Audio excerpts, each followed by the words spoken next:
Hello. Today's video, tara samahan niyo akong kumain, o di ba? Everyday tayong kakain. Samahan niyo ako ng aking pagkain. Meron tayong talong, okra, sigarilyas, o sili, o di ba? Siyempre manok. Gumawa tayo ng sinigang na manok. Sinigang, o yan, ito sabaw natin, o. Sabaw, sarap. Yung mga laman, o di ba? Mga gulay. May gulay tayo, oh.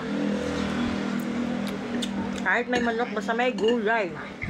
Yan ang ating ulam. Ulam sa pananghalian. Okra. Kain po tayo.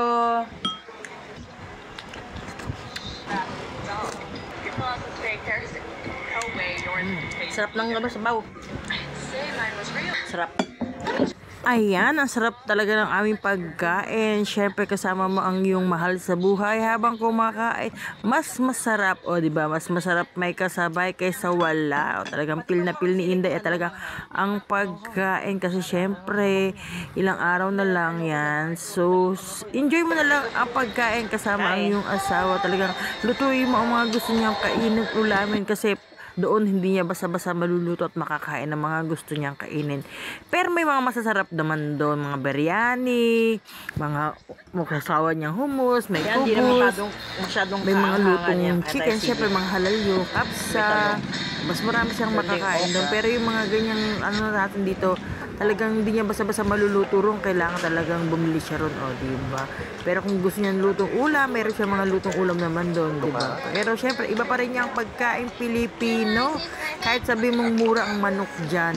Pero yung mga ingredients, yung mga pang side dish na dyan, yung mga panghalo-halong gulay-gulay, magkano rin yan, o diba?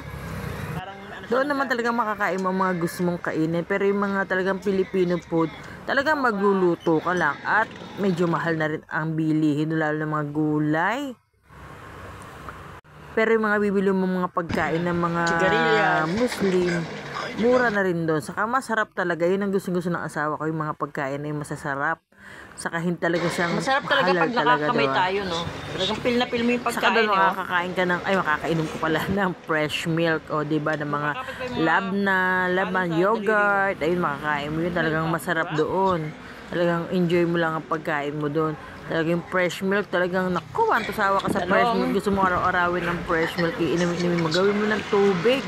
Pero syempre ang tubig, mahal talaga doon, ang mineral water nila. At syempre wala na siyang tigaluto, di ba? Magluluto na siyang mag-isa doon.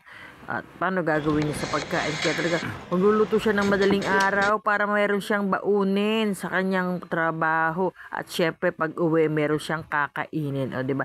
Isang lutuan lang siya sa isang araw para namang less hassle ba yung oras niya.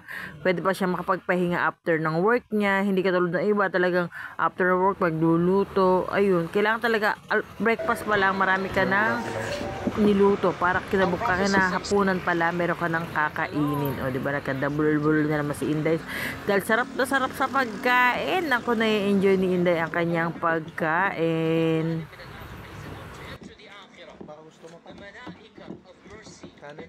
Tapusin ko lang to. Tapos na po. Thank you, Lord.